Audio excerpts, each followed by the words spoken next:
Essa é a nossa primeira parada e ela não poderia ser diferente. Antes de qualquer transformação, antes de qualquer passo em direção a uma vida mais livre, é preciso entender como é que eu cheguei até aqui. Pode ser desconfortável em alguns momentos, mas eu te prometo. É um olhar que vai e pode transformar muito. Porque nada do que tu faz hoje, esse jeito de calar, de agradar, de tentar ser perfeita, de se anular para manter a paz, surgiu por acaso. Tudo isso tem uma origem, tem uma história. E essa história, ela começa lá atrás, na tua infância. Reforço aqui que nem tudo é sobre a infância, mas grande parte é. Existem fatores como temperamento, experiências ao longo da nossa vida, por exemplo, com professores, com amigos, a nossa cultura, genética, que podem também influenciar a nossa vida atual. Mas sem dúvidas, o contexto é algo muito importante.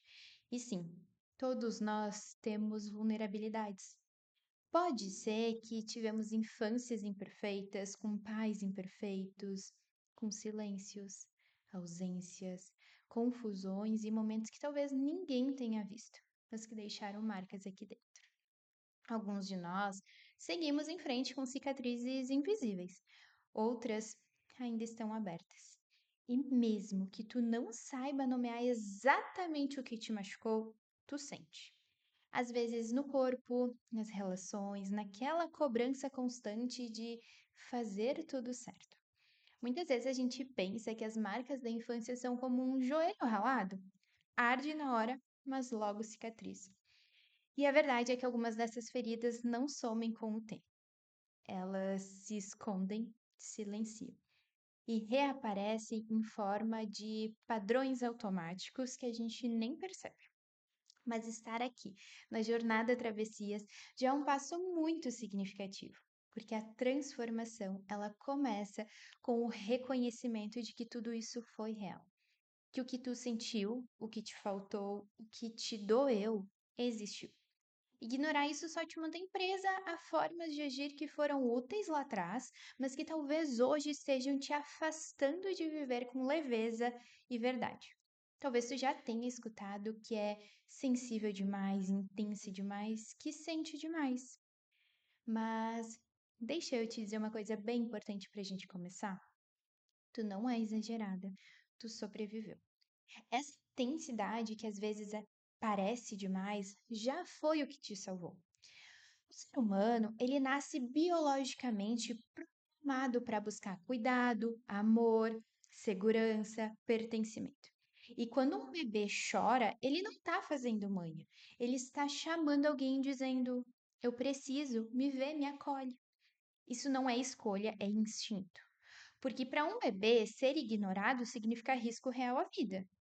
E aí, a partir desse princípio, o que acontece com a criança quando ela percebe que para ser amada ela precisa esconder partes de si? Precisa sorrir mesmo quando tá triste. Precisa ser forte quando na verdade ela tá assustada. Precisa ser boazinha para não causar incômodo, ser perfeita para não ser criticada. Precisa estar disponível para o outro para não ser rejeitado. Essa adaptação não é um sinal de fraqueza. Muito pelo contrário, é um sinal de inteligência emocional do sistema humano tentando garantir sobrevivência.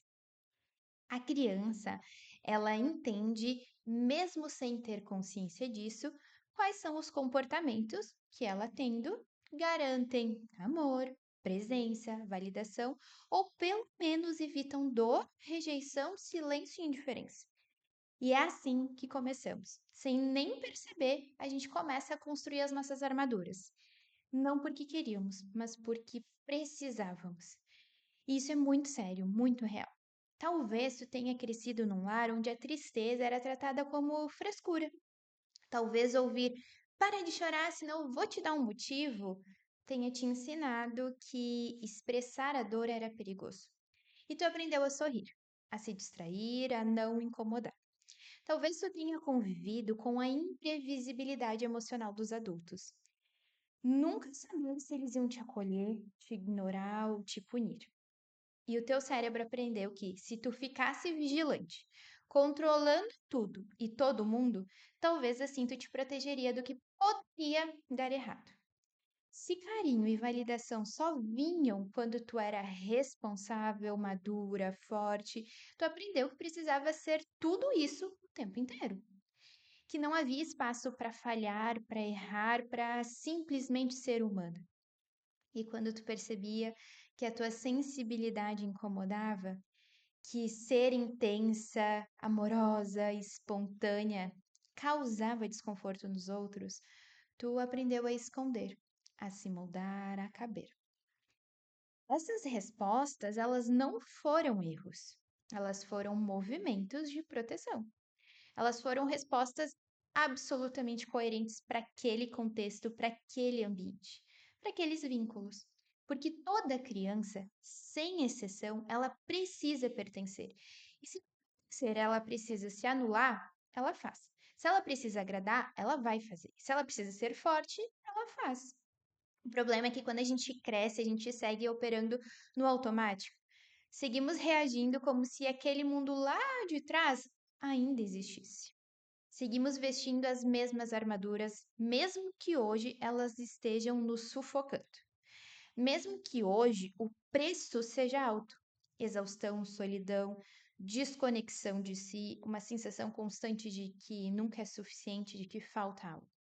Ou de que ser tu mesma, já é algo que está em falta. E é aqui que a gente começa a entender algo muito potente. Tu não é exagerada, tu sobreviveu. E o que tu chama hoje de defeito, fragilidade, incômodo, foi o que te salvou. Foi o teu sistema de proteção operando no máximo da sua capacidade. Só que essas estratégias que foram essenciais para atravessar a tua infância, talvez hoje estejam te impedindo de viver realmente de forma mais livre, mais leve, mais verdadeira. E não porque tu tá quebrada, mas porque o teu cérebro, ele aprendeu que viver no modo alerta, agradar, calar, controlar e se anular eram condições para ser amada, para ser aceita, para não ser abandonada. Aqui a gente vai nomear isso como evitação experiencial. É quando, para tu não entrar em contato com a dor, seja a dor da rejeição, da vergonha, do medo, do não pertencimento, tu se desconecta de ti. Tu foge de sentir. E essa fuga pode ter muitas formas. Agradar compulsivamente, buscar controle, se sobrecarregar, se silenciar, se fazer invisível. Na tentativa de eliminar essa dor, tu perde o acesso do que dá sentido para tua vida. Relações autênticas, presença, alegria, descanso, amor, liberdade. E aqui vai uma verdade fundamental para essa nossa travessia. Tu não precisa se culpar por ter criado essas armaduras. Elas foram tua salvação, só que hoje talvez o perigo não esteja mais no ambiente. Mas teu corpo, a tua mente ainda funcionam como se estivessem. Por isso, é comum ouvir mulheres dizendo: Eu não sei porque eu me sinto tão ansiosa, tão exausta, tão desconectada. Tá tudo bem lá fora, mas aqui dentro parece que não. É que teu sistema nunca parou para dizer: o perigo acabou, aquele mundo não existe mais. O nosso trabalho aqui, nessa jornada, não é arrancar essas armaduras à força. Não é te obrigar a ser outra pessoa. É primeiro reconhecer, com honestidade, com compaixão, que tu não funciona assim por acaso. Tu funciona assim porque lá atrás tu precisou. E só quando reconhecemos isso sem julgamento, começamos a abrir espaço para algo novo, para entender que talvez tu não precise mais viver só no modo sobrevivência. Que talvez agora tu possa pouco a pouco experimentar viver de um jeito mais autêntico, mais alinhado com quem tu realmente é. E não mais só em função do que os outros querem, esperam ou exigem. Essa é a primeira lição da nossa travessia. Tua forma de funcionar tem uma história. Ela não é defeito, ela não é aleatória. E agora, com consciência, tu pode começar a escolher seguir vivendo na prisão que essas armaduras criaram, ou então começar pouco a pouco a se desarmar. Na próxima parada, vamos dar nome para essas armaduras. Vamos entender quem é essa que sempre quer ser forte. Quem é essa que sempre quer ser boazinha? Quem é essa que acha que precisa resolver tudo? Porque só quando a gente dá nome, quando iluminamos, é que começamos a ter escolha. Por enquanto, leva contigo essa verdade. Tu não é exagerada, tu sobreviveu, mas não precisa mais viver só para sobreviver. Seja bem-vinda à tua travessia. Aqui tu não está sozinha.